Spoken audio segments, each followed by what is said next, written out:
Hello students, welcome to my channel.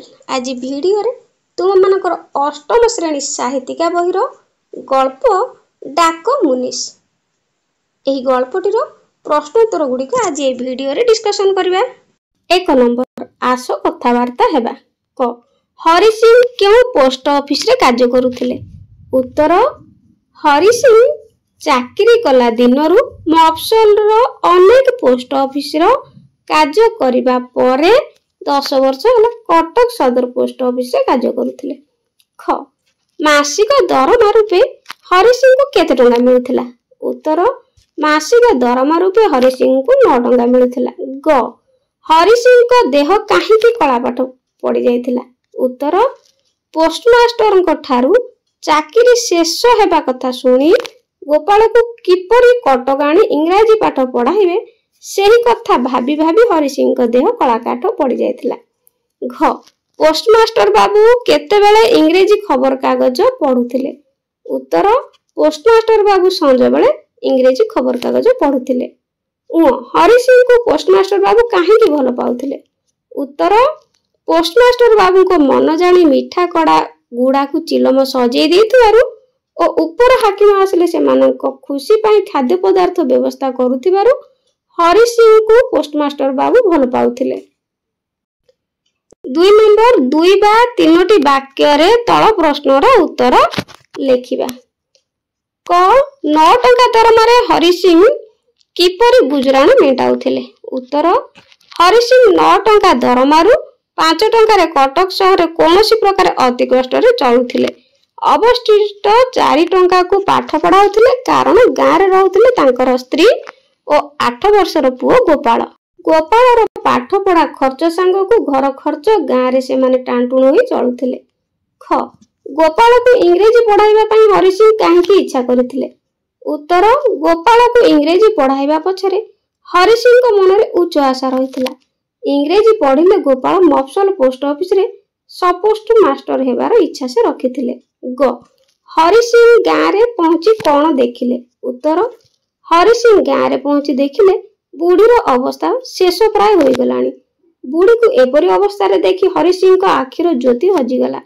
बुढ़ी स्वामी को मुह को अनाई 2 हाथ उठाई दंडवत होई पाद धूली नेबा सहित शेष निश्वास त्याग कला। घ पत्नी को मृत्यु पर हरि सिंह कोन कले? उत्तर पत्नी को मृत्यु पर हरि सिंह गाँ रे जहा किछि मालमता थिला सबु को बिकी देथिले। पुओ गोपाल को सांगरे धरी से कटक पलाई आसिले।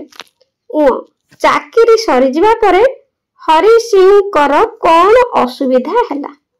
उत्तर चाकरी सरी जिबा परे हरि सिंह कर पेंशन होई गला। चलिबारे कष्ट होबारु घर लोटा कंसा जहा 2 खण थिला से सब को बिक्री करी खाइले। चाकरी रे थिया बेले अति कष्ट रे मास को 2-4 अणा संचय करथिले। से सब को गोपाल रो माइनर पढ़ारे शेष होई गला। 3 नंबर आस तले दिया जाइथिबा वाक्य गुडी को सरल भाषा रे बुझाई लेखिबा। क अरे निर्बोध ए कोन रे अच्छा बुझिबु? उत्तर आलोच्य प्रसंगटी गाल्पिक फकीर मोहन सेनापति लिखित डाक मुनिस गल्परु आसी अछि। एठारे गाल्पिक हरि सिंह को उद्देश्य रे भगवान को निष्ठुर विचारधारा को उल्लेख करिसथि। गोपाल चाकरी पाइबा परे हरि सिंह को मनोभाव बदली जाइतला। से सबବେଳେ पुअर खाइबा पिंधिबा कथा चिंता करी समय बिताइले। पुअर सुख सुविधा पई दिन राति लागि पड़िले। आगरु से ठाकुर को डाकुथिले, बेले बेले हरि नाम करुथिले, मात्र गोपाल पई से सब भूली गले। एपरि परिस्थिति देखि हरि अर्थात भगवान हरि सिंह को ऊपर असंतुष्ट हो जाइथिले। रागी करी हरि सिंह पई उपयुक्त दंडर व्यवस्था कराइबा को जाय कहिथिले, निर्बोध एपरि करी तू किछि भलो करू ना हो।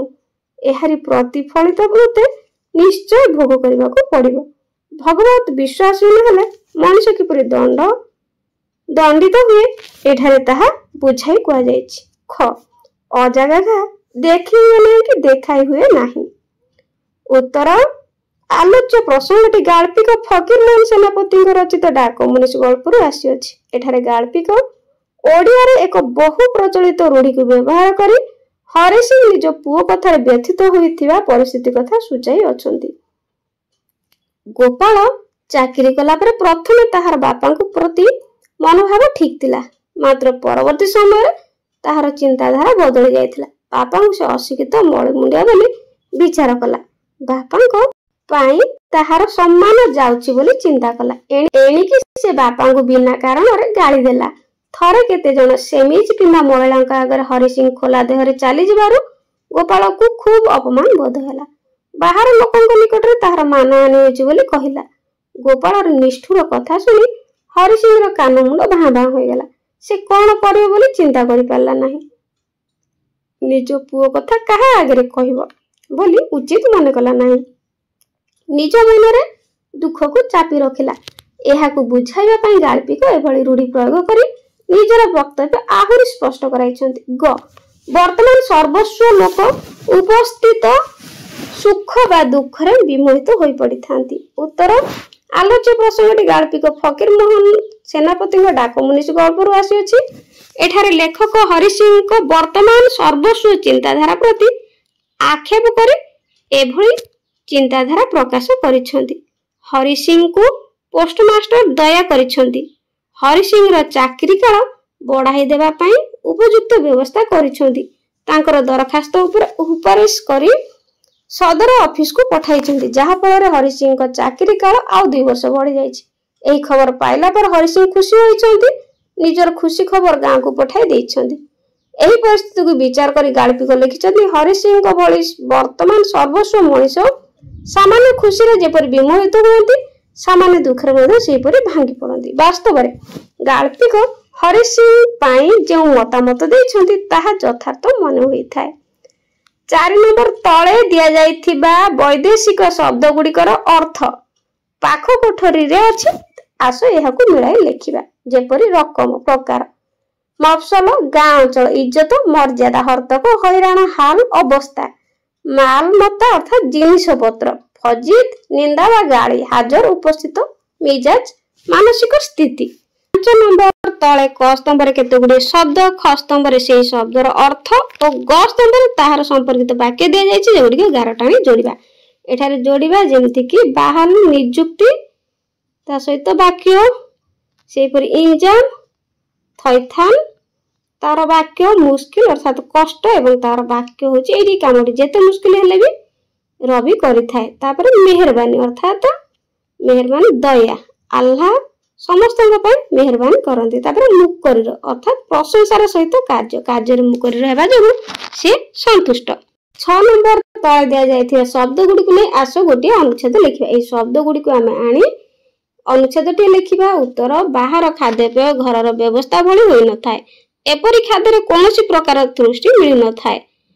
ଉଚ୍ଛଣି ଅନେକ ଲୋକ ବାହାର ଖାଦ୍ୟପେୟ ଉପରେ ନିର୍ଭର କରି ଚଳୁଛନ୍ତି। ଏଭଳି ଖାଦ୍ୟପେୟ ଗ୍ରହଣ ଦ୍ୱାରା ଯେ ମଣିଷର ଧର୍ମ କଷ୍ଟ ନଷ୍ଟ ହେଉଛି ସେ କଥା କେହି ବୁଝୁନାହାନ୍ତି। ଦୁଃଖ ସୁଖରେ ସବୁକୁ ଚଳେଇ ନେବାକୁ ହେଉଛି, ମାତ୍ର ଆନନ୍ଦ ଉତ୍ସବ ଦିନ ମାନଙ୍କରେ ସମସ୍ତେ ନିଜ ବାସଗୃହରେ ଖାଦ୍ୟପେୟର ସୁବନ୍ଦୋବସ୍ତ କରିଥାନ୍ତି।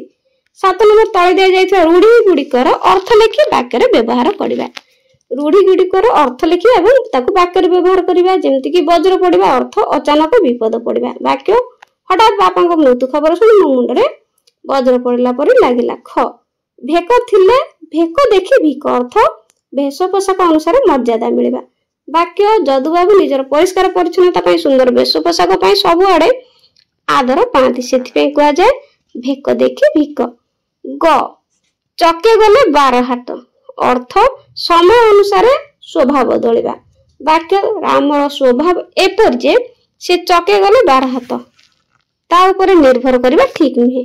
ହରିବାବୁ ପୂର୍ବରୁ ଖୁବ୍ ବିନୟ ଥିଲେ, ମାତ୍ର ପୁଅ ଚାକିରି ପାଇବା ପରଠାରୁ କାହାକୁ ଖାତିର କରୁନାହାନ୍ତି, ସେଥିପାଇଁ ତ କୁହାଯାଏ ଚକେ ଗଲେ 12 ହାତ। ଘ ଚାଲି ନ ଜାଣି ବାଟର ଦୋଷ ଅର୍ଥ ନିଜର ଦୁର୍ବଳତାକୁ ବିଚାର କରି ଅନ୍ୟକୁ ଦୋଷ ଦେବା।